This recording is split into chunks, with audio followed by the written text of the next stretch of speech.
And good afternoon, everyone. Thank you for taking time out of your busy diaries to take part in this webinar, which is being hosted jointly by the Social Care Institute for Excellence and the NHS Leadership Academy on the topic of systems leadership in integrated care systems, or ICSs as they're commonly called right now.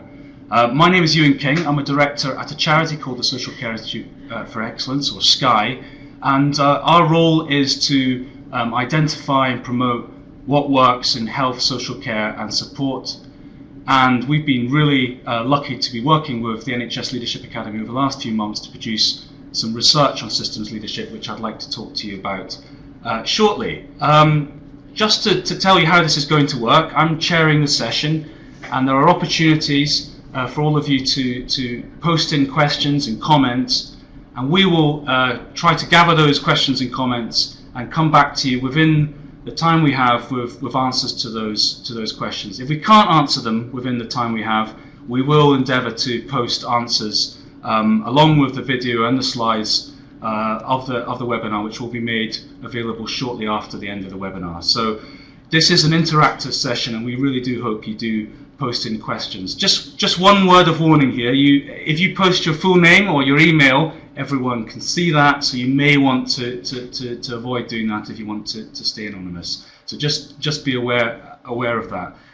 In terms of the running order, we're going to hear first of all from Christina Quinn and Deborah Davis from the Leadership Academy, and they're going to talk a bit about their vision for systems leadership and where they see support for systems leaders going forward in the future. I'm then going to talk briefly about the highlights from our research that we've done, that was published a couple of weeks ago and is available on our website. I'm then going to play some audio from a colleague of mine called Larry Gardner, who is a person with lived experience who is deeply involved in trying to improve health and social care systems in his home area of Oxfordshire. And I think he'll give us a very different insight into what systems leadership means for someone with that perspective. We're then going to hear from Roger Davidson, who is a director at NHS England. He's closely involved in supporting the integrated care system pilots or sites, and will tell you a bit about his reflections of what he's picking up in terms of what works for systems leaders and what kind of conditions we need to create for systems leadership to thrive within. And then finally, I'm going to hand over to Alison Jennings, who's from the Leadership Academy, who's going to tell you a bit more about their offer to systems leadership across their 10 regional areas in England. So that's it from me to start with. I'm now going to hand over to my colleagues, Christina and Deborah. Hi, this is Deborah. Good afternoon, everybody. It's great to be here and great that you've taken the time out to spend with us. I'm just giving a bit of an overview of where we started really from an NHS Leadership Academy perspective.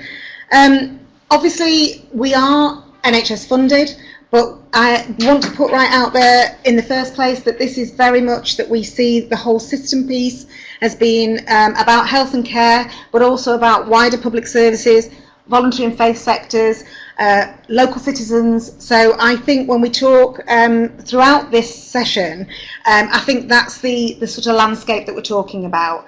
The first slide really describes a model that was really just a way of trying to pull together the various components and categorise, if you like, the types of development that we could offer. So the first one really being around individual effectiveness. So how our organisations, how are individuals supported to really understand the shifting landscape from a single organisation into one that is really starting to look and lead across the system, and actually how do you become effective in that space as an individual leader.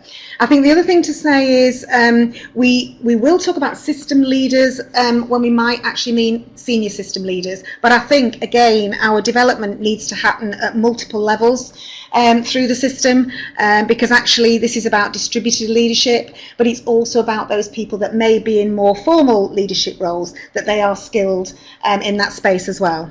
So much of the work especially at the moment, I think is around the relationships and connectivity. And a lot of work we're doing, both nationally and locally, is really trying to help others understand each other's perspectives, because a lot of this is building relationships that may already have existed, so enhancing those, but really trying to build a level of trust that in many places exists but may not have done in others. And I think the other key factor really is that individuals are most leaders have been used to working in a single organisation, in a hierarchy, with a mandate and with authority, and I think this demands much more of our leaders, because now they're having to work across the system without authority, while still maintaining their, if you like, day job, as it seems to be referred to. So I think there's a lot that we need to do from a learning and capacity building as well. That might be with the OD infrastructure that supports this, might be around really supporting the next area, which is around innovation and improvement. So I think it's how do we start to offer development, and may not be of a programmatic type, and I think there is a place for programs, but I think what we see is this often, and the request from you out in service seems to be that we want this much more in place. Next slide. What outcomes are we seeking through our work with systems? I think quite a bit of it seems to sit around changing mindsets. You know, again, as I say, the cultures of different organisations are very different. The NHS, interestingly, politically driven, but often working with national politicians, whereas actually local authorities, wider public service, working with local politicians, elected members, etc. And the cultures of those organisations can be very different. So again, it's how do we understand that across sectors, so that we can move, and indeed even within the health system, move from an environment of competition to that of collaboration. It is about changing behaviours. I think particularly in the NHS, and it may be the same in other sectors, I'm not as familiar with those, but obviously learning more and more, that I think we have often been in a very target-driven, pace-setting, performance-related agenda, whereas actually now it is very much about relational piece. So I think, you know, there's a big move around what types of behaviours do we need to engender now. And again, I've already talked about building relationships, and I think our role can be very much about convening spaces, working with other development bodies within place to look at how we actually facilitate connections and collaborations in real time with real work. And again, it's really how do we help people deal with the presenting problems right now, but then really start to shape future services. You know, if we're really going to tackle population health and the preventative agenda, we can't do that on our own, because the wider determinants of health sit outside of the NHS. So again, the impact we can have alone, you know, is minimal. So again, how do we create some of those new relationships that take us to where we need to go? And again, we talk a lot about transformation, creativity, the potential in our workforce, and I think it's massive. And again, I think that brings us back to that distributed leadership piece and empowering people and really enabling people to do things differently, but with a culture that supports that. And actually, I think that brings in this issue around being able to fail. So how do we experiment? How do we test? How do we learn? And when we fail, what do we learn from that? But the culture is such that it enables and supports that and sees that as growth and progress. So it really is about trying to develop people at multiple levels, and by that I mean, you know, we're doing work nationally, regionally, across the ICS STP footprints, within localities and in individual neighbourhoods. So I think it's at multiple levels, and then obviously within that, within organisations and for individuals. The next slide, I think, just again categorises some of that around developing people, developing innovation, developing collaboration, and it just sets out some of the ways we might do that. But I think we are learning all of the time about what works, what might be different in the way that we need to approach this. So I think, you know, with you today and hearing some of your questions helps to inform us about how we go forward into the future around the types of offers that we might that we will be able to develop both nationally and within our 10 local leadership academies. So I'll stop there, but happy to take any questions later on in the session, but I'll hand over to Christina now. Oh, hi Deb, thanks ever so much, and hi everybody. I just want to just talk through a little bit about the research and how we went about it before we hear about the research itself. And just to reinforce Deb's comments, whilst the NHS Leadership Academy is funded by the NHS, what we're seeing increasingly, especially as we're talking about whole systems, is we can't provide our services and our programmes and our interventions for the NHS alone. This is about whole system leadership, which is social care and also other blue light services as well. So this piece of joint research was commissioned by Thames Valley and Wessex Leadership Academy on the basis of lots of conversations with the systems around really trying to get the evidence and understand what's going on. And I know when Ewan talks you through it in more detail, I'm pretty sure it will resonate with a lot of you. I think it's important to say that this work is still emerging. It's quite pioneering in a way, and we're definitely starting to build the evidence base for this work. And we do believe, and we would say this, wouldn't we? But I'm hoping that you will agree that this research should start to impact on some of the policy and some of the system work that you're working with at the moment in either in your systems or in your organisations, about looking at it from a different lens. This report itself feeds directly into the 3-year business planning process of the National Academy, so it's already having an influence on the outputs of what our work needs to be in terms of the holistic nature of leadership development and the impact of system leadership development actually on population health. And we know that that's tricky to draw a line to see that, but we are beginning to see that there's evidence for that. There are other bits of research, as you would expect, that the other 10 local teams and the national teams are doing. And the things that we're particularly interested in, you can see on the slide there. That's what are we learning from our work with the systems? What are the things that are resonating with them?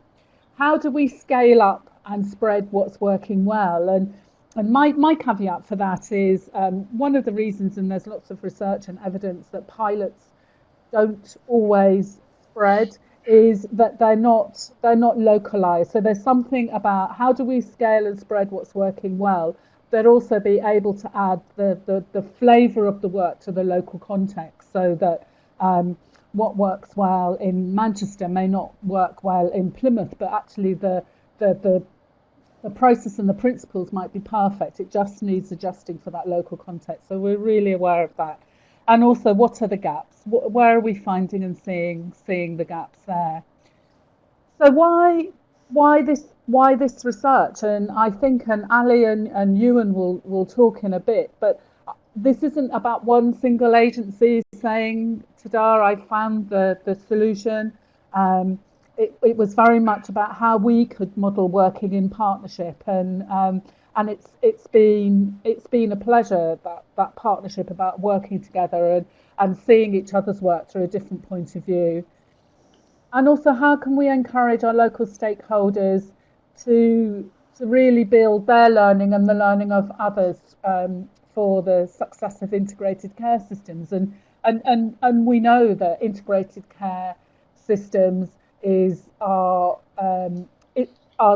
taking over in terms of STPs, in terms of what the future may look like. So that's a crucial piece of work.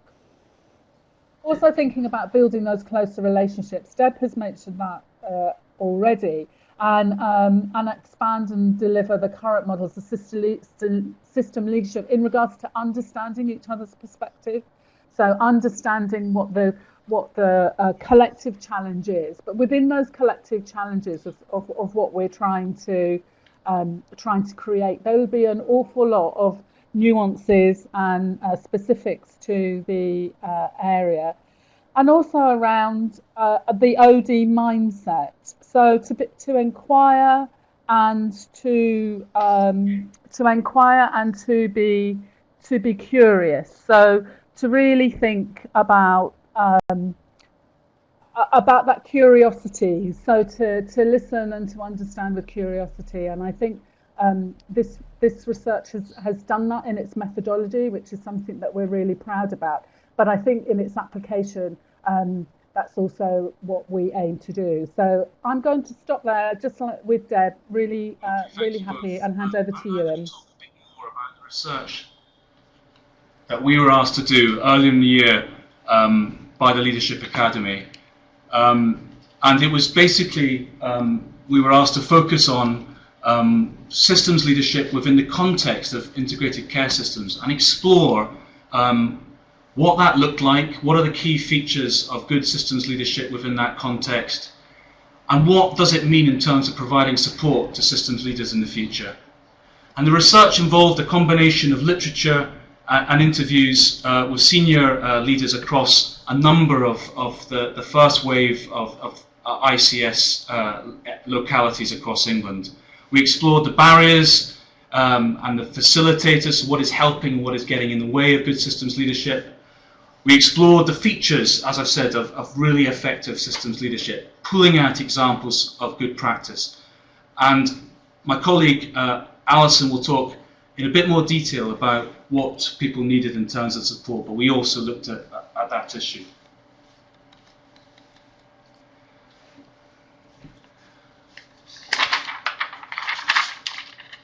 I think one of the most important findings that emerged from our research is that everyone told us that systems leadership is not new. I mean, for those of you who have been involved in public policy and public service delivery for many years, you'll be aware that in the past there was total place, community budgets, local strategic partnerships, which were all about trying to help leaders think beyond the confines of their organisation and manage and lead for the good of the whole community. But what people did tell us in the interviews is that systems leadership within integrated care systems is even more challenging than what has come before. Someone used the phrase turbocharged, which really stuck with me. So it encompasses greater levels of complexity, a broader span of influence, and an even greater demand to focus on the long-term changes needed within local areas. So with a 10-year plan coming up for the NHS, this long-term focus is likely to exercise systems leaders going forward. And the quote below really describes that level of complexities. That systems leaders are translators of a very wide range of disparate policy drivers, legislation and performance requirements. So really a very challenging role indeed.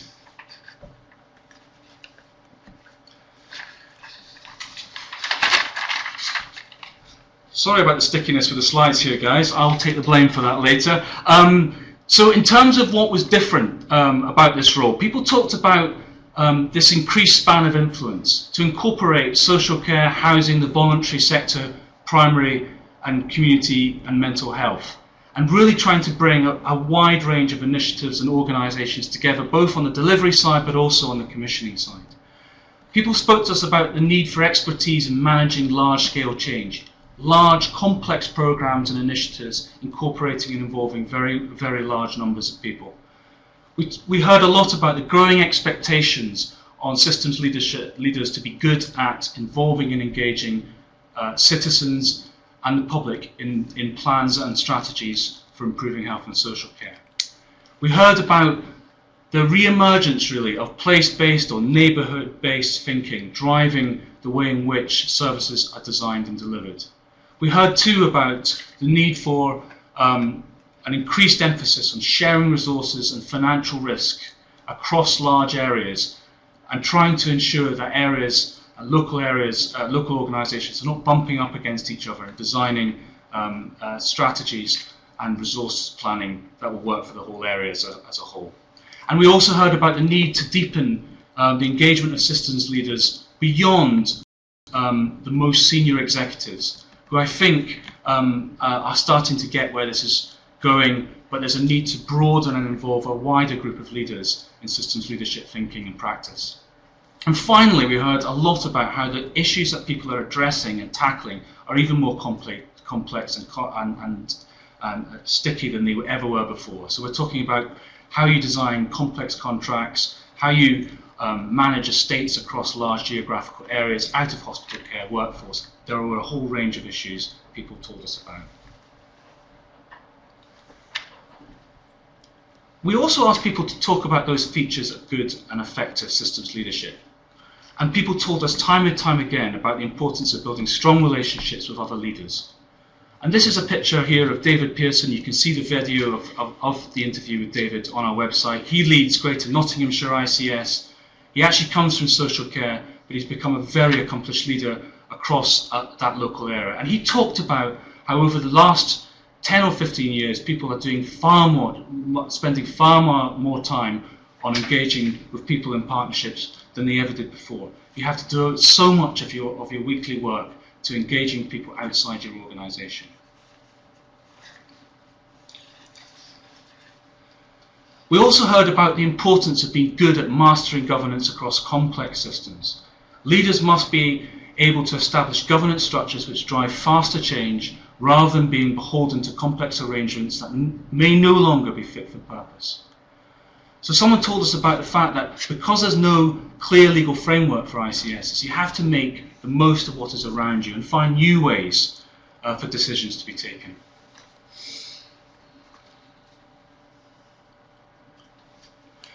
There's also a need to have a strong focus on outcomes and population health. The focus on population-based outcomes has become an important driver of what a systems leader does. It is a role which is about shifting focus away from simply tracking organisational metrics, important though those are, towards focusing on those long-term objectives for patients and for communities and for those who use services and their carers. So this quote I think is very helpful here. If you start with the person and the place, you arrive at a different place to when you start with the organisational KPIs. You can enable people to see the value in their shared endeavour. Another attribute of systems leaders is the setting of overall outcomes and expectations, and those feed in turn through to behaviours and culture. Systems leaders need to be adept at building shared visions and plans that bind organisations and individuals together around shared goals. And I think the quote below is really telling about the need to bring people together and forge and form that vision that makes sense to everyone in the room. Another important dimension of leadership in this new arrangement are the simplifying of enormous complexity. I referred to some of those policy drivers earlier, and they're multiplying as we go forward. And it's about taking that complexity and turning it into simple and understandable plans that the whole of the system can understand and relate to. And then it's about communicating that relentlessly, the vision, the priorities and the plans. And that is something that needs to be done consistently and relentlessly over time.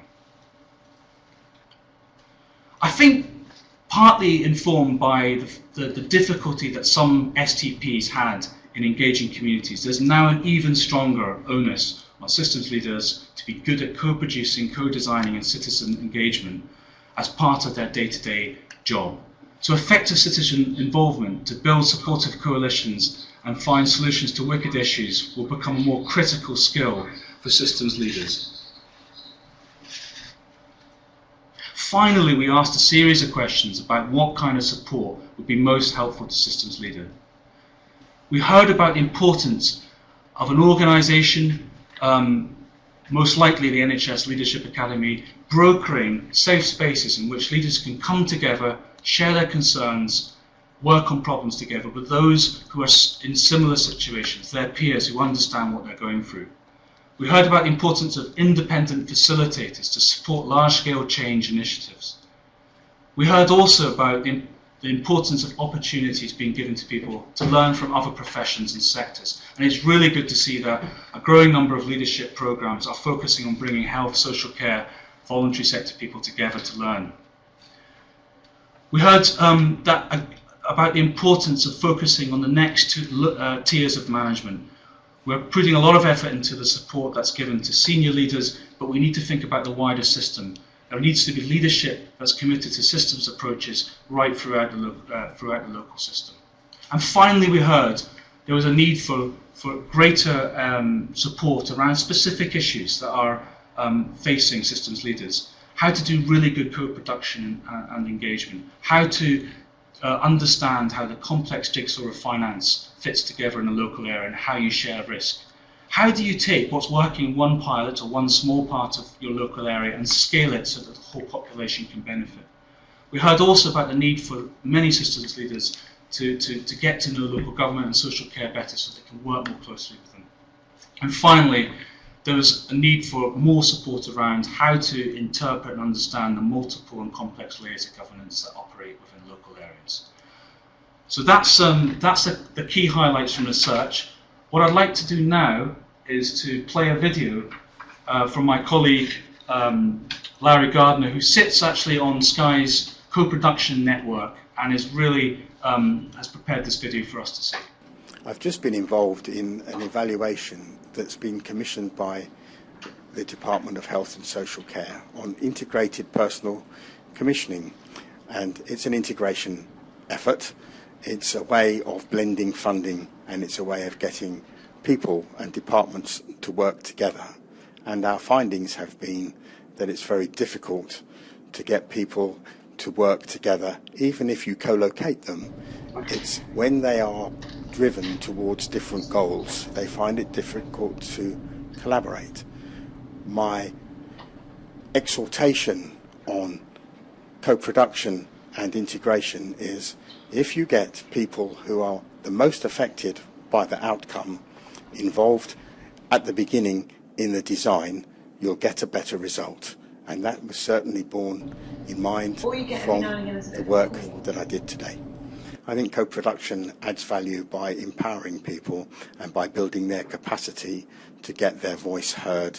And what I've experienced in a process that's lasted 18 months, that is that from the very beginning, caregivers and people who use services have evidenced the building of their capacity over time. And this last session that we've had, which is the penultimate session, has moved everybody in the room to positions of leadership from the contributions that they've made. I can't see any reason why the Department of Health and Social Care, NHS England, local authorities and commissioning groups shouldn't have at least one person involved in co-producing solutions and co-designing and co-creating new approaches. From my own personal experience is that when I became affected by a long-term health condition and needed to access services, I found that there were standard ways of doing things, but my needs required a non-standard approach. My needs required a personalised approach, and it was very difficult to do that. One voice in isolation and one cry for help in isolation doesn't move an organisation towards doing things differently. Co-production leverages and deploys people with a whole diversity of needs from a whole diversity of communities so that everybody's needs are met more effectively.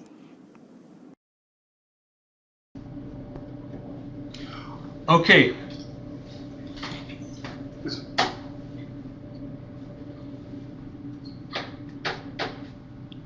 Okay, that was Larry. Fantastic video of him.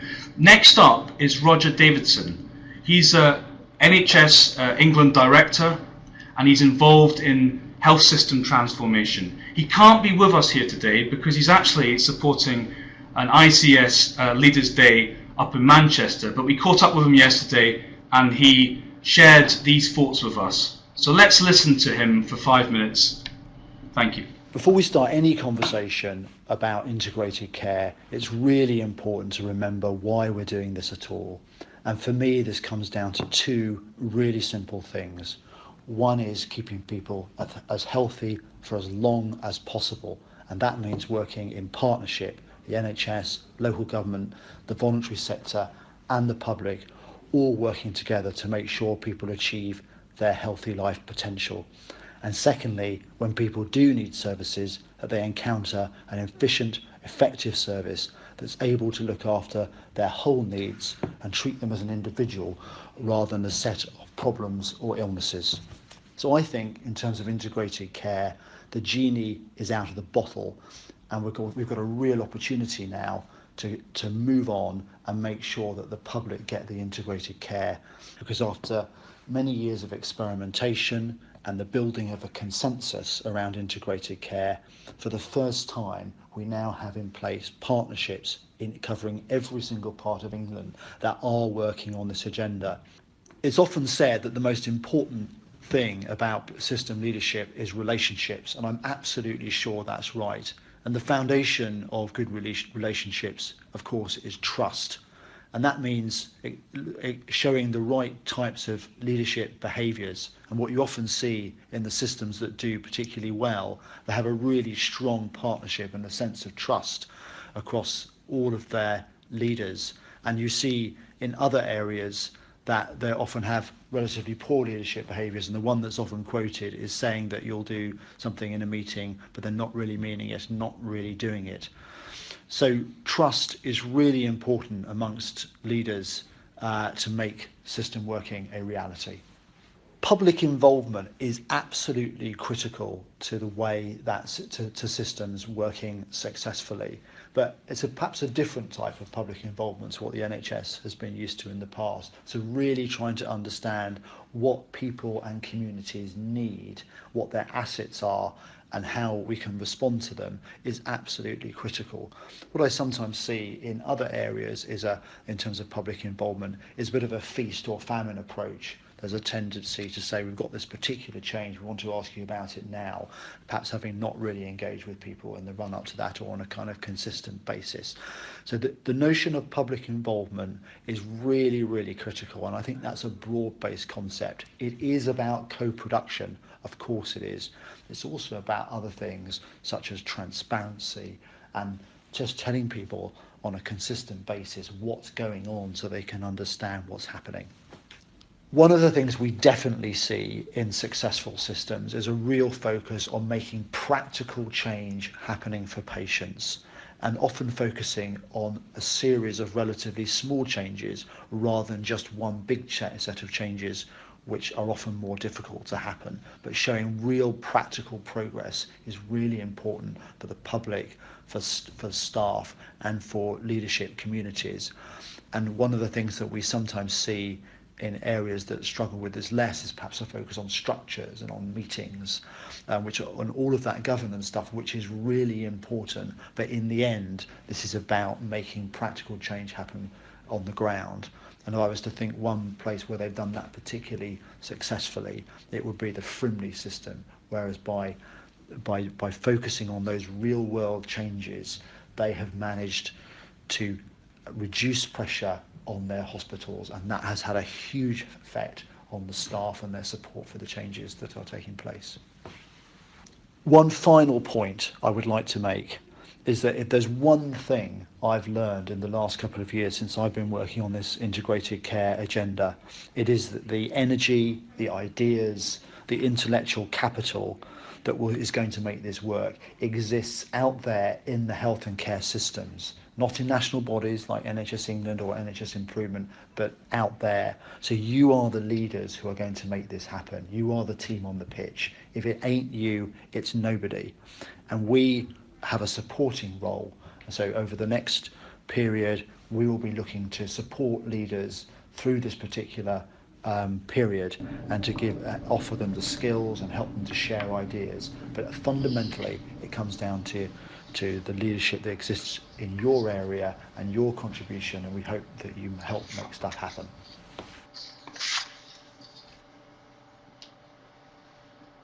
Hi, so it's Ali Jennings from the Leadership Academy, and what I'm going to talk about is just covering off then some of the initiatives that we have in place already, locally and nationally, to support the systems around the country.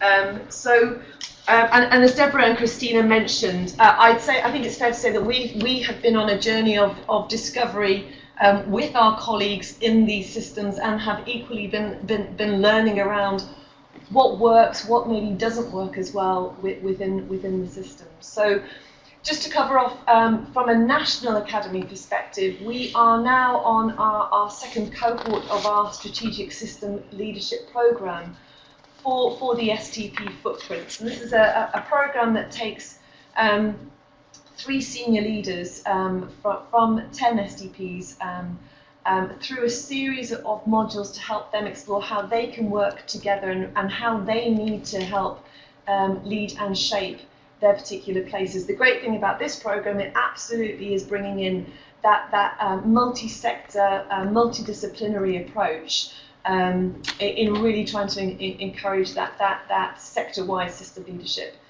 We have a programme called Mary Sequel Local, which is absolutely focused much more around the front line and those team leader levels.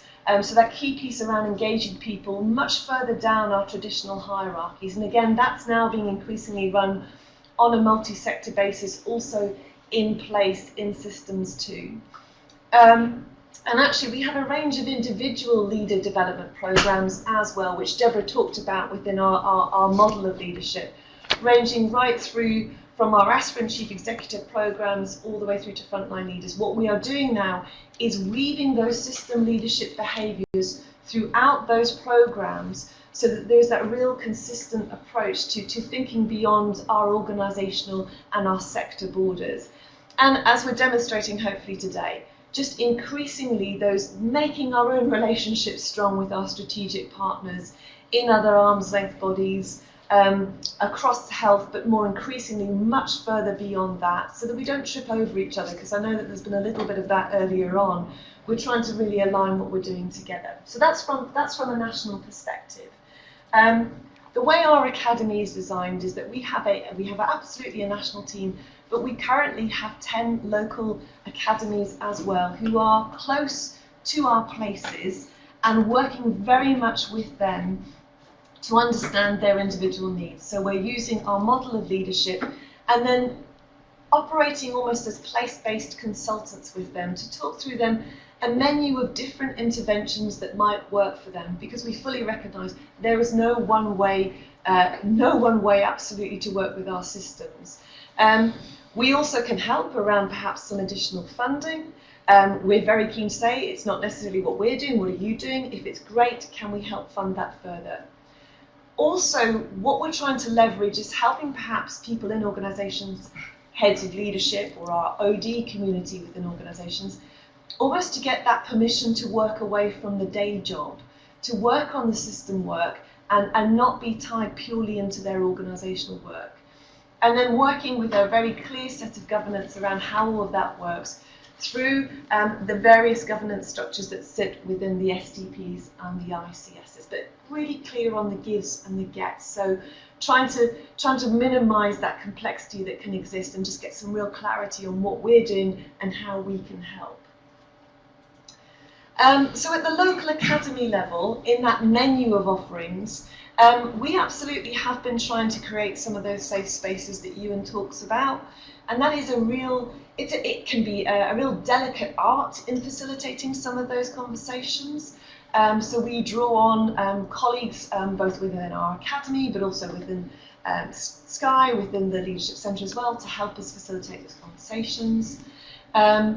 Giving some organisational development expertise in to help systems think through, so what does organisational development look like in place in a system for some of these new models of care?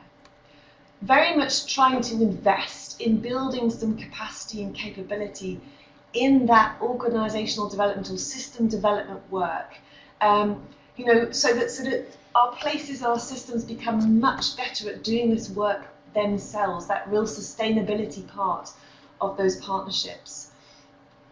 We've got some great in-place programs. It's interesting to see some colleagues commenting who I know are from those systems. And very much our approach with those have been absolutely co-producing those with our communities, our citizens, and all of our other sector partners.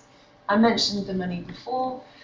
Another piece around this is absolutely looking at the talent that we are developing in places as well. We often find that we are maybe or haven't pulled through the future leaders who've got that real system overview. So that's very much a piece of work that we're doing at the moment. What would managing talent look like across a place?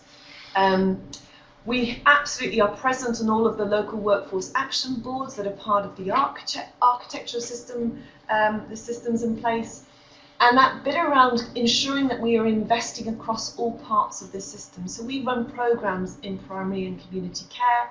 We equally are offering places and programs to other sector partners as well. So a real investment across place. But that's a bit of a rattle through some of those various offerings. I'll hand over back now to you as our chair, and it sounds like there have been some great questions which we've been absolutely logging, and so we've got some time now to address some of those. Thank you, Ali. So we put up the final slide, which provides links to some of the examples we've been talking about, but also provides contact details for Deborah, Alison and Christina, so do get in touch if you have a question for them.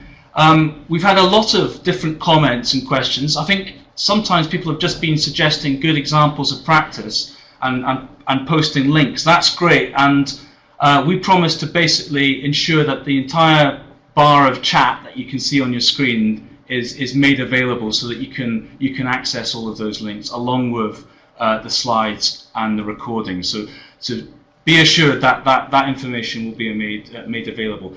There's been a couple of questions at least about co-production and citizen involvement, and I can understand there'll be quite a bit of scepticism about whether integrated care systems can really get that right this time around. I can see that examples are being posted. Up in Cumbria we have an example, in Frimley we have an example, and I know that there are good examples emerging. I think Larry was referring to in Oxfordshire where he's coming from. So there are good examples emerging. I'm just going to ask my colleagues if there's any reflections on good examples of citizen involvement in leadership, or how we do more of that in the future. Yeah, I mean, I think I would agree with all of the comments in the sidebar around that. And certainly there was some national funding made available for each of the local leadership academies. And just as one example, we did a pilot, and it actually ended up being with a group of Asian women in Oldham, in the Manchester area. And it was a 2-day workshop really just to support them to look at, if they were to have a stronger voice within local public services, what would that look like? And it was really quite, it was a programme where we invited diverse senior leaders from that place to come and have a conversation with those women and really start to describe their leadership journey, and really start to understand from the women themselves, how did they see leadership? What did it mean? How did they see that they might have a voice in local services, etc.? And actually it was 2 half days, but the results from that have been amazing. They've set up an Asian Women's Leadership Network. Some have actually considered jobs within the NHS. Some actually went back into jobs in the NHS. They'd left to look after their children and didn't know how to get back in. So not just NHS, but other public sector organisations in place. Some actually, and in fact one of our organisations has asked if from the alumni, we did 4 pilots, so from the alumni, would one of them, or would any of them be interested in coming and being an associate non-executive director? So again, we know that we've got a lack of certainly black, Asian, minority ethnic leaders within health at a senior level. So again, it did mean that that was the opportunity. They would be coach supported. Others looked at becoming elected members themselves. So there was a whole spin-off from what was a really fairly, I would say, short-term, simple intervention. And we're just at the process of packaging that in a way that we look at the success criteria so that actually that can be rolled out to other places. Because I think what we didn't want to do was just keep going. We wanted to understand, well, what is it that has made this successful across those 4 pilot areas. So again, that will be available out to the system once we've got that further developed. But I think it was, interestingly, the women that were the alumni of the Oldham programme, there's a Leaders in Greater Manchester programme that runs, and one of the teams in Oldham were looking at social isolation and loneliness, and they asked if the alumni from the Citizen Leadership Programme would be a focus group for that. So again, I think it's been really interesting to make some of those connections, and I think some of it is quite organic. but I think it is how do we work where the energy is, but then actually start to share and spread and do some learning, which I think is obviously some of what's being posted today as well, which is, from my perspective, it's great to see some of that. Brilliant, thank you. Quite a few questions about social care. Is social care getting a look in on leadership development? I have to be honest, sitting in Social Care Institute for Excellence, it doesn't get as much investment as it should, the sector. But I do think I see some encouraging signs from areas that are beginning to invest in place-based leadership development involving not just social care, but people who are involved in the voluntary sector and housing as a shared endeavour. And I think as ICS arrangements develop further, I really hope to see pooled investment in leadership development so that it involves and incorporates a wider group of people in developing their leadership skills. So that's certainly where I'd like to see it go, and I think it is happening in some places. Someone has asked about the involvement of people with learning disabilities in the development of integrated care systems. I don't have an answer right now on that, unless someone here has an example, but it's something I can certainly ask a colleague to research. I think certainly just in terms of what several of our local STPs and ICSs who very much absolutely have work streams around mental health and are very much actively looking and working with citizens and service users to really analyse what is being offered and look to improve there. So certainly in my experience, there is a very clear mental health work stream within all of these places, absolutely trying to address some of these areas. And in terms of another question that came up was around appropriate qualifications. There is work at the moment around looking at how we can endorse leadership development programs and offerings so that people get a sense of, are these the right sort of programs that we should be accessing, and equally, certainly some of our core program offers have academic recognition alongside them as well. But I think it's certainly an area we can absolutely explore further. Okay, and we have another question, very specific, about whether the NHS Leadership Academy offers talked about earlier are available to other STPs, non-ICS areas.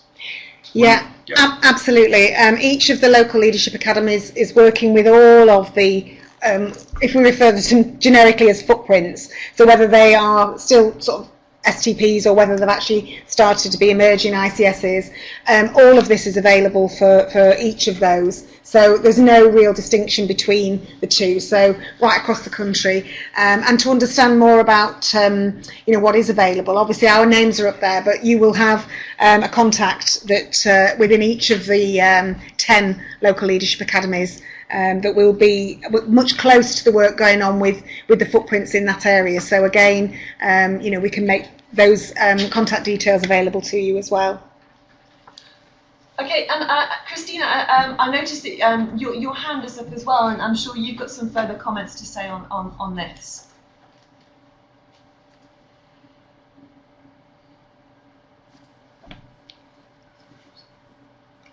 Yeah, it was about the. Can you hear me? Can you hear me? Hopefully. Yes. You can. It was about the previous question and about pointing people to the work on building leadership for inclusion. There's a big sway of work that's going on in that area. So maybe we can provide some details afterwards as well, because I think that would be quite helpful in this.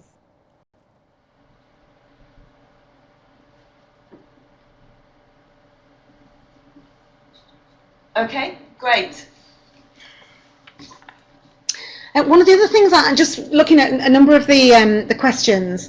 I think the other piece that we are doing sort of within each of our local areas is very much working with other agencies, so other development bodies who are doing development either within health So, for instance, for those of you in health, it might be with academic health science networks, with Health Education England, with our partners in NHS-E&I locally, but also with other partners that may provide development for local authorities, wider public sector, and also linking in, I think there was something around the voluntary sector and faith sectors and how do we bring them into the room. So again, I think we're in the process really of trying to understand who, if you like, who's on the field and how do we connect with them, because, you know, I think, you know, for us to do the work, it is very much about not duplicating effort. How do we make the most of public monies? So certainly, you know, across the local areas, we are trying to do that join up. And not only that, I think trying to make the offer cohesive,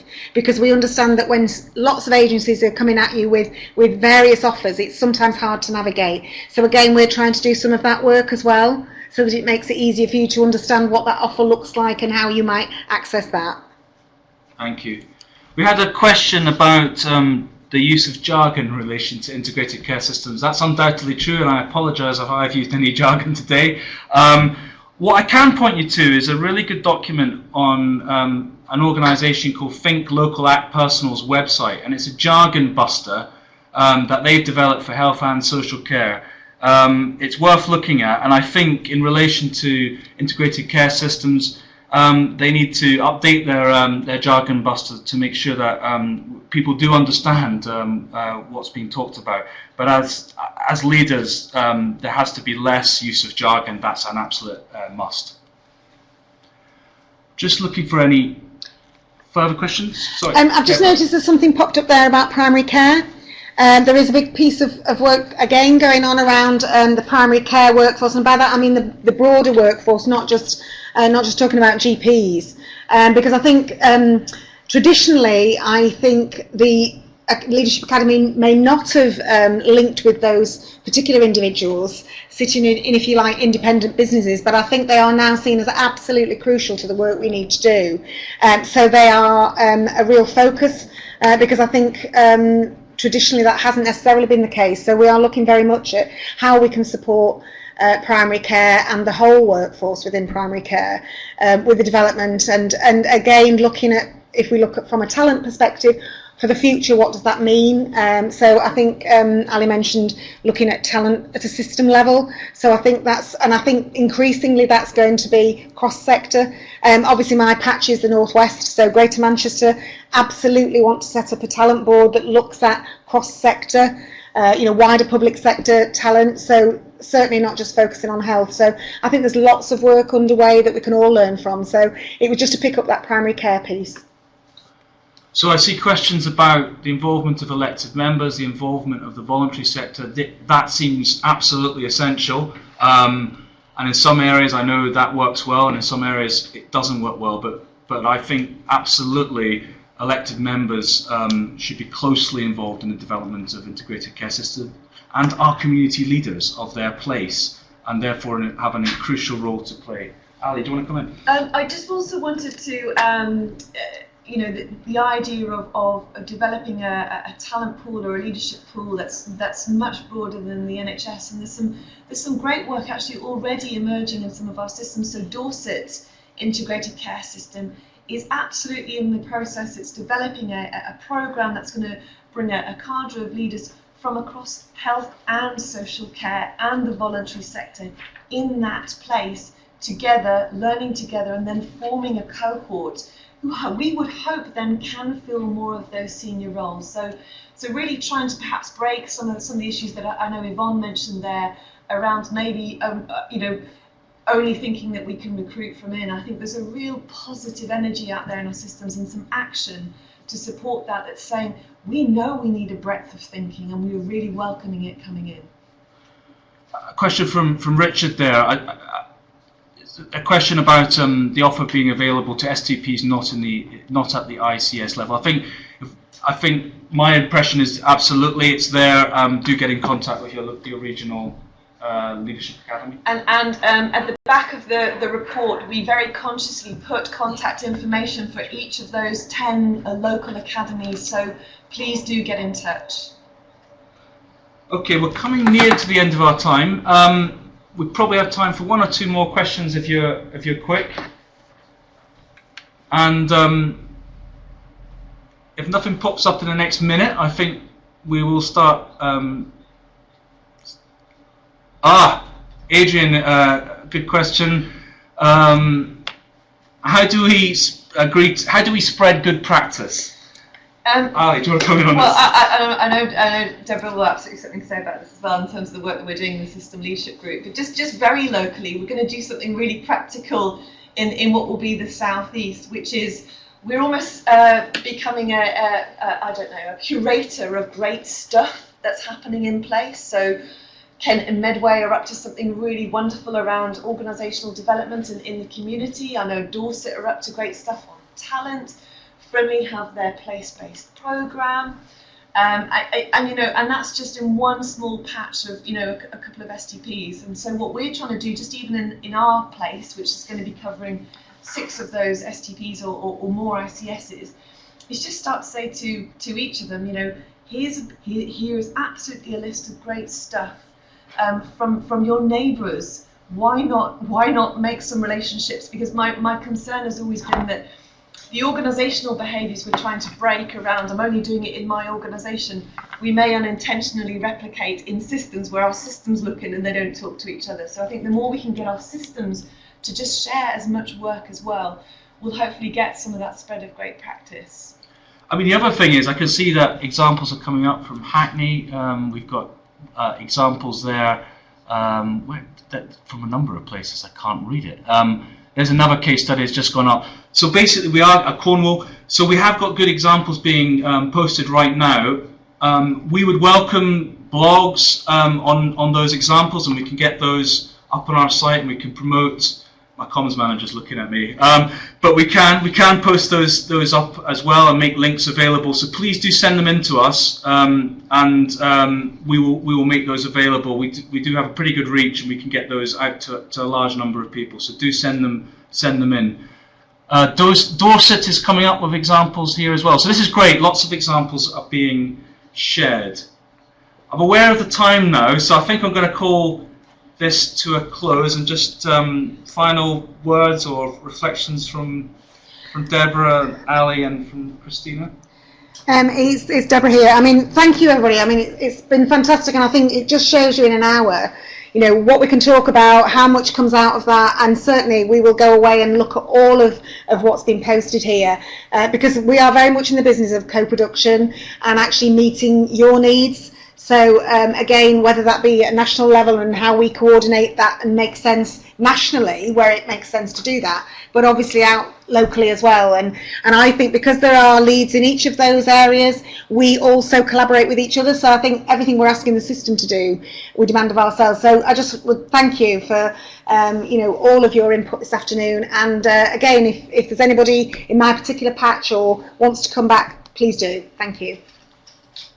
And we're just going to hand over to Christina. Yeah, thanks, Ewan. It's been really great, and I've really loved reading the comments and the questions in the chat. In fact, I've really enjoyed that, and so thanks everybody, and hopefully we can curate some of these and get some more information out as well. And just equally, it's been a real pleasure to be part of this conversation in the room and beyond. So yeah, equally really curious around some of the great links that are being shared. So thank you. Thank you everyone, and we'll post out all of the recordings and the slides from this very soon. Thank you.